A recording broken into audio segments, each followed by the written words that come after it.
Alrighty, so if you have a 2010 to current, like 2025, Cummins dually or Hemi, if you're one of those weirdos, do they even make a dually with a Hemi? That'd be stupid. Anyway, if you have a dually 3500, you'll know that there's a pretty big problem back here inside the wheel well housing. There's this huge gap at the top.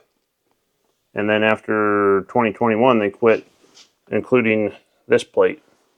So the first thing I did, came in here and I just took gloss black paint, put down a nice base layer of paint over the primer. That's basically all they had in here was primer. Let that dry for 24 hours. Then I came back with Rust-Oleum bed liner, which gives it a little bit of grit. And I was contemplating just running it like that. Then I started searching online, like what wheel well liners are made out of. And I found this stuff called HDPE, which is high density polyethylene. So I'm looking around and I'd measured, basically what do I need across, and then to at least get from here to these holes, these existing holes. About 2 feet by 2 feet. And so I'm looking on McMaster-Carr, and you can get a 2 by 2 foot sheet, and they have white and black. And the problem is they only have black down to 1/8 inch thick, which is actually what this factory stuff is. It's 1/8 inch. That makes it pretty challenging to form. If you want to go thinner, it's all white, and I definitely didn't want white. This was all gray, like light primer gray. Looked terrible when you're walking by the truck. Just hitting that with the black Rust-Oleum bed liner made it look 100 times better. But I don't want to have this sitting in there being white. I would have much rather had 16th inch because it would have formed way easier.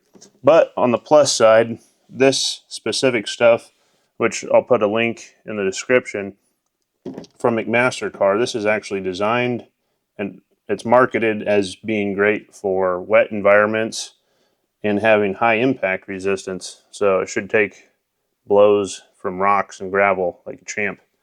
So anyway, just kind of got in there and got my hands dirty and started taking measurements and cutting. I was just using these tin snips here, and then when I'd get to the corners, I would do some relief with the utility knife so I didn't have to cut past my corners. But you always try to curve your corners so you don't create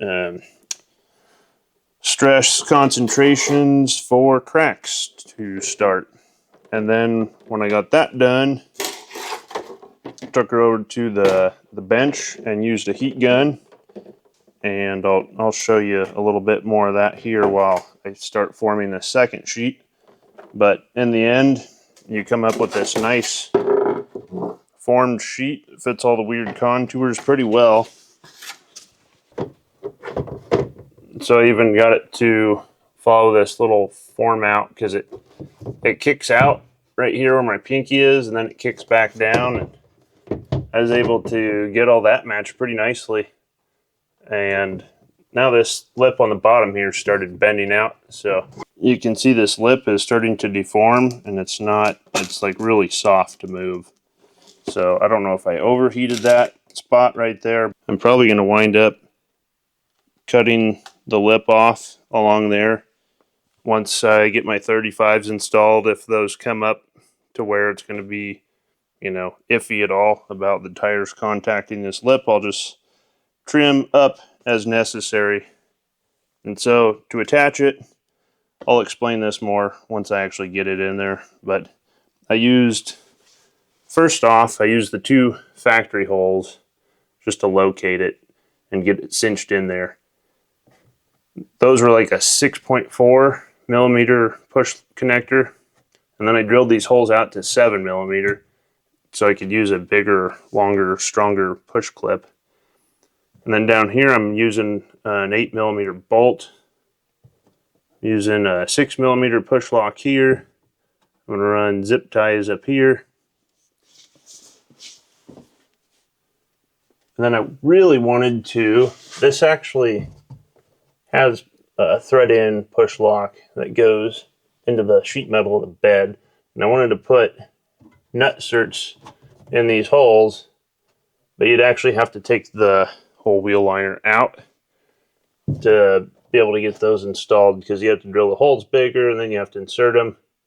And so down the road, when I take this thing out to do like a deep clean, I'll go ahead and I'll put 3 more nut certs in there. But for now, I just put one on the inside of each factory push lock and then nothing in the middle, which basically this is sucked up to the sheet metal, and then you'll be able to bolt the new liner to the existing liner. So that should keep it fairly rigid, but really the M8 bolts down here are just going to keep it as a fail-safe. You don't have to rely on plastic from keeping your liner from falling into your tires while you're driving. It's going to be bolted in. So I'm going to get this second one formed up. I'll show you a little bit of that process as I go. Alrighty, so now I've got the second sheet set up. Basically, I just made a mirror image of this guy by kind of rolling this over it.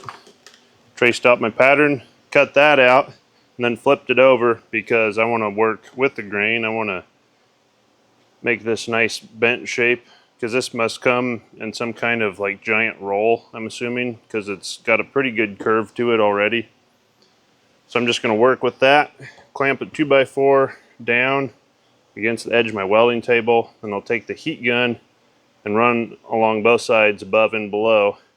And I just let the weight of this stuff pull it down so that I don't have to be pushing and using the heat gun. I can just basically focus on getting the heat gun everywhere I need to, and it just naturally pulls this down.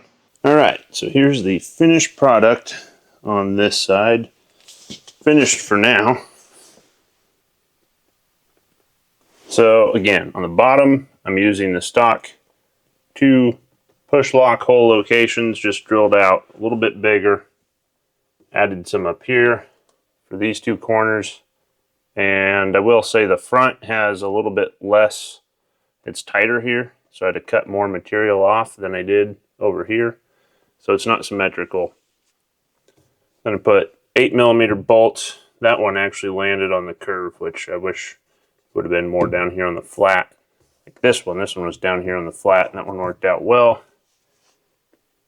Then up here, I just use zip ties to suck it into each corner. And then those are M6 bolts. So eventually, like I was saying, I'll come back in and put nut certs in the body. And then I can either have 3 M6 bolts, or I could run all 5. 3 would be plenty. I mean, two, honestly. It's pretty decent. So I think 3 would be plenty, and then I'd just get rid of these 2. So if you're walking by now and you get a peek in there, it's like, wow, it actually looks finished. See some black plastic instead of gray primer. So I wanted to get you a shot outside in the nice bright daylight, how these guys look before I go in and trim them. Because this lower lip, it's just, I don't know if I overheated it or if it's just because it's a straight edge or what, but it's starting to warp and it keeps moving. Last night this was sticking out, and this morning now this side's sticking out. So I think I'm just going to come up, wasted all that time finding this beautiful bend line, but I think I'm just going to cut right along here. As much as I'd love to have, you know, basically this from this corner all the way down, extending in. Look how little room you have between the tire and the U-bolt plate. Like they got everything packed in here. So as far as how it all turned out, I think I already mentioned this, but when I installed this, it would have been a lot easier to have 2 people, have one person hold and one person mark and measure. I had these bends all perfectly matched. This hole and this plate should have been a little further down, so it would have moved this sheet up. I just mismarked where I drilled my hole, and so that brought this whole sheet down. So it kind of threw all this off. And then you can see it made the gap up here bigger. But overall, you could actually put caulking in here. I got this so tight. There's the only spots you could put caulking all the way around this if you really wanted to. The only spots where there's a gap is right here, where even they have a gap in the factory liner where that sheet metal comes down on each side. So you're still going to be able to get water through there. I'm not going to freak out about it though, because people willingly drive through these things called car washes all the time where it sprays water on everything. So if I get rainwater up in there, so be it. I don't plan on driving this thing in the salty snow. If I was, then I might figure out something a little bit different. But I'm going to cut this off, and then I'll give you guys one final look at it. All right, this should be the final product. I cut the whole bottom lip off. I think it looks pretty clean.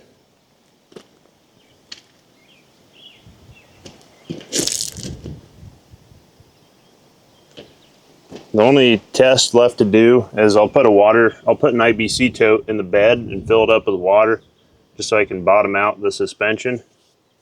Make sure the tire is never actually able to contact this edge, and if it is, I can always just come in and follow the arc of the tire and trim some more out. Really don't want to trim any more out. Really didn't want to trim out what I did, but if the OEM would get creative, they could absolutely, come up with a way to fill all that space in, cover all that up. Pretty happy with how they turned out so far though.